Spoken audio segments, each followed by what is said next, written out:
आपकी खुशी में, आपके गम में, आपकी आंसुओं में, आपकी मुस्कुराहटों में, आपके आज में, आपके कल में, आपके साथ होगी एक कहानी और मैं। आइए सुनते हैं प्रेमचंद जी की लिखी कहानी सेवा मार्ग, मेरे यानी मंजू की आवाज़ में। कहानी का वाचन पसंद आए तो मेरे इस चैनल को सब्सक्राइब ज़रूर कीजिएगा। तारा ने 12 वर्ष दुर्गा की तपस्या की। न पलंग पर सोई, न केशों को संवारा और न नेत्रों में सुरमा लगाया। पृथ्वी पर सोती, गेरुआ वस्त्र पहनती और रूखी रोटियां खाती। उसका मुख मुरझाई हुई कली की भांति था, नेत्र ज्योतिहीन और हृदय एक शून्य बीहड़ मैदान। उसे केवल यही लौ लगी थी कि दुर्गा के दर्शन पाऊं।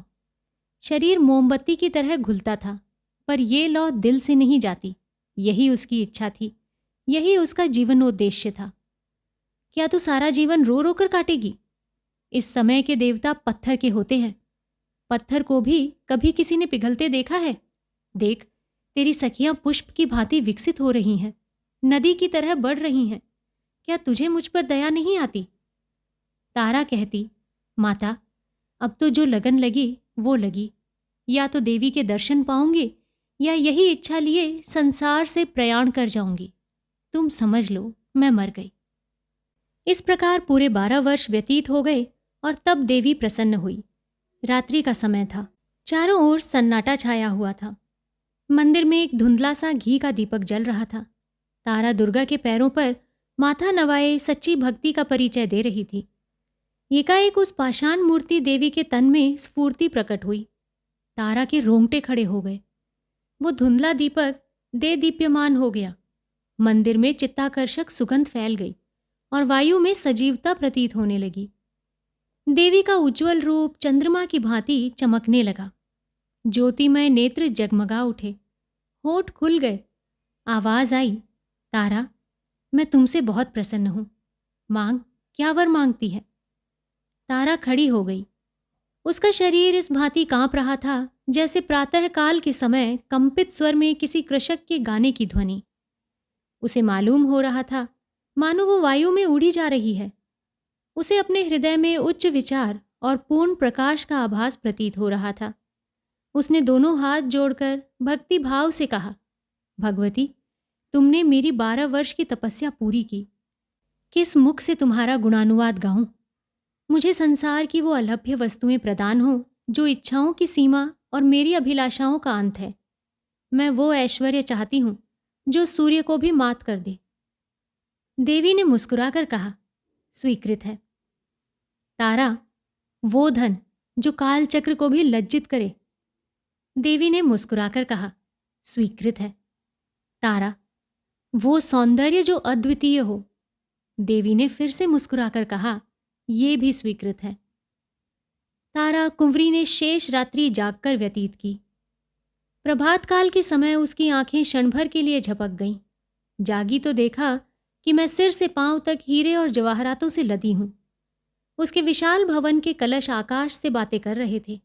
सारा भवन संगमरमर से बना हुआ, अमूल्य पत्थरों से जड़ा हुआ था। द्वार पर मीलों तक हरियाली छाई हुई थी। दासियां स्वर्णाभूषणों से लदी हुई सुनहरे कपड़े पहने चारों ओर दौड़ती थीं। तारा को देखते ही वो स्वर्ण के लोटे और कटोरे लेकर दौड़ी। तारा ने देखा कि मेरा पलंग हाथी दांत का है। भूमि पर बड़े कोमल बिछौने बिछे हुए हैं। सिराहने की ओर एक बड़ा सुंदर ऊंचा शीशा रखा हुआ है। तारा ने उसमें अपना रूप देखा, चकित रह गई। उसका रूप चंद्रमा को भी लज्जित करता था। दीवार पर अनेकानेक सुप्रसिद्ध चित्रकारों के मनमोहक चित्र टंगे थे, पर ये सब के सब तारा की सुंदरता के आगे तुच्छ थे। तारा को अपनी सुंदरता का गर्व हुआ। वो कई दासियों को लेकर वाटिका में गई। वहां की छटा देखकर वो मुग्ध हो गई। वायु में गुलाब और केसर घुले हुए थे। रंग बिरंगे पुष्प वायु के मंद मंद झोंकों से मतवालों की तरह झूम रहे थे। तारा ने एक गुलाब का फूल तोड़ लिया और उसके रंग और कोमलता की अपने अधर पल्लव से समानता करने लगी। गुलाब में वो कोमलता न थी। वाटिका के मध्य में एक बिल्लौर जड़ित हौज था। इसमें हंस और बतख किलोले कर रहा था। एकाएक तारा को ध्यान आया, मेरे घर के लोग कहाँ हैं? दासियों से पूछा। उन्होंने कहा, वो लोग पुराने घर में हैं। तारा ने अपनी अटारी पर जाकर देखा। उसे अपना पहला घर एक साधारण झोंपड़ी की तरह दृष्टिगोचर हुआ। उसकी बहनें उसकी साधारण दासियों के समान भी न थीं। माँ को देखा, वो आंगन में बैठी चरखा कात रही थी। तारा पहले सोचा करती थी कि जब मेरे दिन चमकेंगे तब मैं इन लोगों को भी अपने साथ रखूंगी और उनकी भली भांति सेवा करूंगी। पर इस समय धन के गर्व ने उसकी पवित्र हार्दिक इच्छा को निर्बल बना दिया था। उसने घरवालों को स्नेह रहित दृष्टि से देखा और तब वो उस मनोहर गान को सुनने चली गई जिसकी प्रतिध्वनि उसके कानों में आ रही थी। एक बार ये जोर से एक कड़का हुआ, बिजली चमकी और बिजली की छटाओं से एक ज्योति स्वरूप नवयुवक निकलकर तारा के सामने नम्रता से खड़ा हो गया। तारा ने पूछा, तुम कौन हो? नवयुवक ने कहा, श्रीमती, मुझे विद्युत सिंह कहते हैं। मैं श्रीमती का आज्ञाकारी हूं। उसके विदा होते ही वायु के उष्ण झोंके चलने लगे। आकाश में एक प्रकाश दृष्टिगोचर हुआ। ये क्षण मात्र में उतरकर तारा कुंवरी के समीप ठहर गया। उसमें से एक ज्वालामुखी मनुष्य ने निकलकर तारा के पदों को चूमा। तारा ने पूछा, तुम कौन हो? उस मनुष्य ने उत्तर दिया, श्रीमती, मेरा नाम अग्नि सिंह है। मैं श्रीमती का आज्ञाकारी सेवक हूं। वो अभी जाने भी न पाया था कि एक बारगी सारा महल ज्योति से प्रकाशमान हो गया। जान पड़ता था सैकड़ों बिजलियां मिलकर चमक रही हैं। वायु सवेग हो गई। एक जगमगाता हुआ सिंहासन आकाश पर दिखाई पड़ा। वो शीघ्रता से पृथ्वी की ओर चला और तारा कुंवरी के पास आकर ठहर गया। उससे एक प्रकाशमान रूप का बालक, जिसके रूप से गंभीरता प्रकट होती थी, निकलकर तारा के सामने निष्ठा भाव से खड़ा हो गया। तारा ने पूछा, तुम कौन हो? बालक ने उत्तर दिया, श्रीमती, मुझे मिस्टर रेडियम कहते हैं। मैं श्रीमती का आज्ञापालक हूं। धनी लोग तारा के भय से थर्राने लगे। उसके आश्चर्यजनक सौंदर्य ने संसार को चकित कर दिया। बड़े बड़े महीपति उसकी चौखट पर माथा रगड़ने लगे। जिसकी ओर उसकी कृपा दृष्टि हो जाती वो अपना अहोभाग्य समझता, सदैव के लिए उसका बेदाम का गुलाम बन जाता। एक दिन तारा अपनी आनंद वाटिका में टहल रही थी। अचानक किसी के गाने का मनोहर शब्द सुनाई दिया। तारा विक्षिप्त हो गई। उसके दरबार में संसार के अच्छे अच्छे गवैये मौजूद थे, पर वो चित्ताकर्षता जो इन सुरों में थी कभी अवगत ना हुई थी। तारा ने गायक को बुला भेजा। एक क्षण के अनंतर में वाटिका में एक साधु आया। सिर पर जटाएं, शरीर में भस्म रमाए। उसके साथ एक टूटा हुआ बीन था। उसी से वो प्रभावशाली स्वर निकालता था जो हृदय के अनुरक्त स्वरों से कहीं प्रिय था। साधु आकर हौज के किनारे बैठ गया।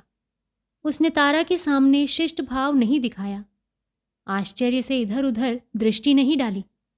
उस रमणीय स्थान में वो अपना सुर अलापने लगा।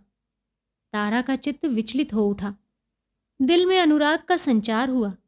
मदमत्त होकर टहलने लगी। साधु के सुमनोहर मधुर आलाप से पक्षी मग्न हो गए। पानी में लहरें उठने लगीं, वृक्ष झूमने लगे। तारा ने उन चित्ताकर्षक सुरों से एक चित्र खींचते हुए देखा। धीरे धीरे चित्र प्रकट होने लगा। उसमें स्फूर्ति आई और तब वो खड़ी नृत्य करने लगी। तारा चौंक पड़ी। उसने देखा कि ये मेरा ही चित्र है। नहीं, मैं ही तो हूं। मैं ही बीन की तान पर नृत्य कर रही हूं। उसे आश्चर्य हुआ कि मैं संसार की अलभ्य वस्तुओं की रानी हूं अथवा एक स्वर चित्र। वो सिर धुनने लगी और मतवाली होकर साधु के पैरों से जा लगी। उसकी दृष्टि में आश्चर्यजनक परिवर्तन हो गया। सामने के फले फूले वृक्ष और तरंगे मारता हुआ हौज और मनोहर कुंज सब लोप हो गए। केवल वही साधु बैठा बीन बजा रहा था और वो स्वयं उसकी तानों पर थिरक रही थी। वो साधु अब प्रकाशमय तारा और अलौकिक सौंदर्य की मूर्ति बन गया था। जब मधुर आलाप बंद हुआ तब तारा होश में आई। उसका चित्त हाथ से जा चुका था। वो उस विलक्षण साधु के हाथों बिक चुकी थी। तारा बोली, स्वामी जी, ये महल, ये धन, ये सुख और सौंदर्य सब आपके चरण कमल पर निछावर हैं। इस अंधेरे महल को अपने कोमल चरणों से प्रकाशमान कीजिए।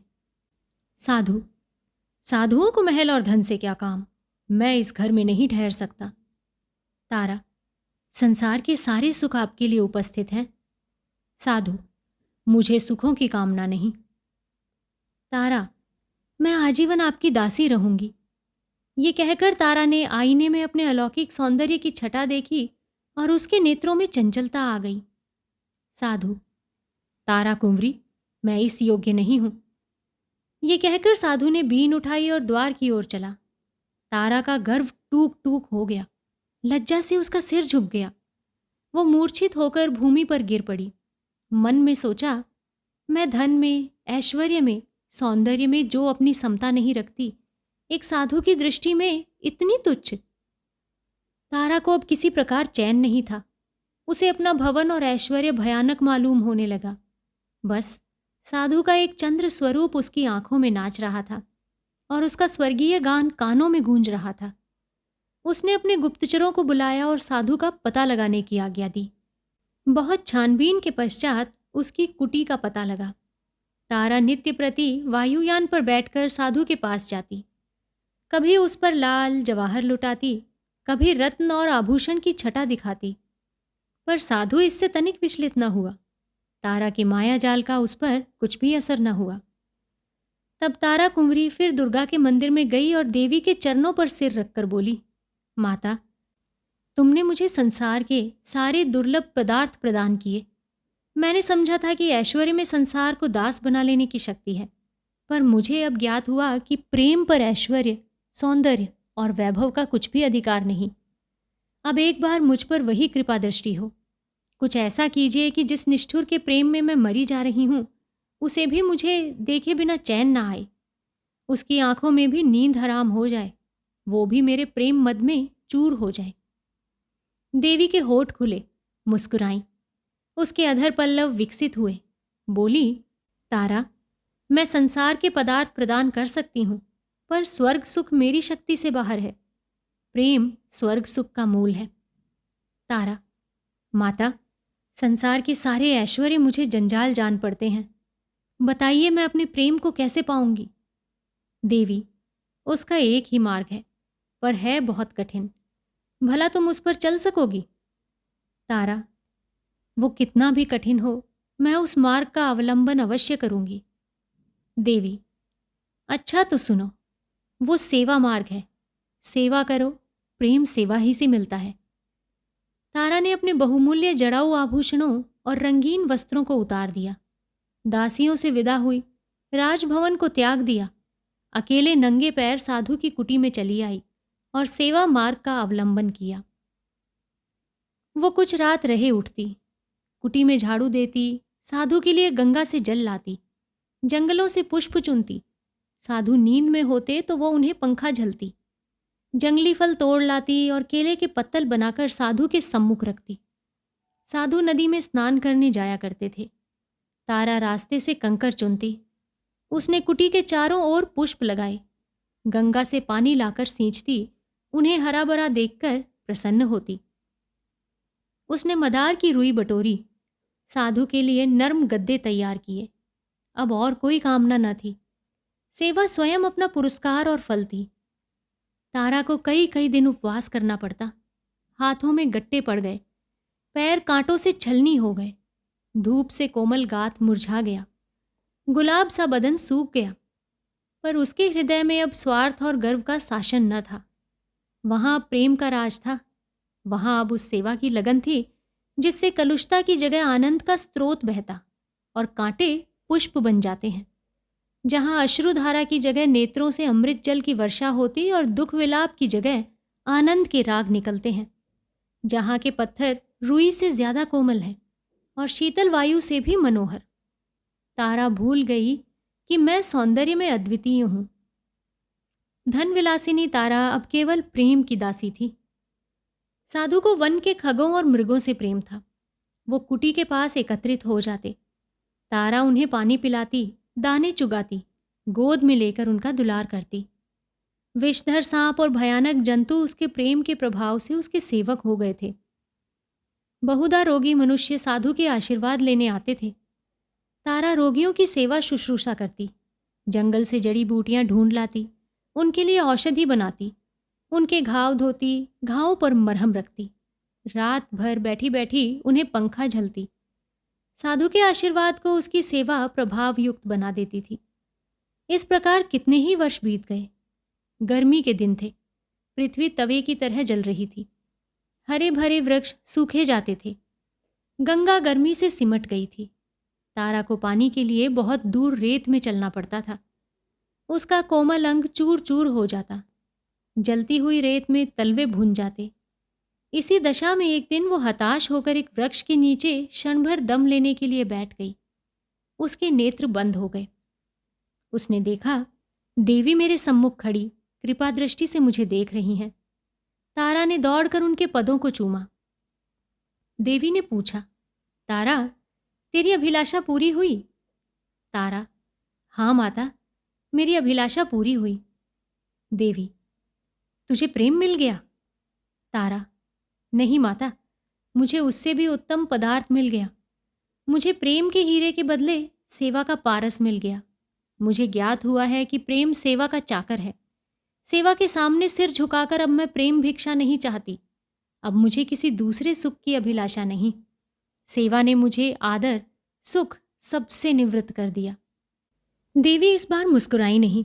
उसने तारा को हृदय से लगाया और दृष्टि से ओझल हो गई। संध्या का समय था। आकाश में तारे चमकते थे, जैसे कमल पर पानी की बूंदें। वायु में चित्ताकर्षक शीतलता आ गई थी। तारा एक वृक्ष के नीचे खड़ी चिड़ियों को दाना चुगाती थी कि एकाएक साधु ने आकर उसके चरणों पर सिर झुकाया और बोला, तारा, तुमने मुझे जीत लिया।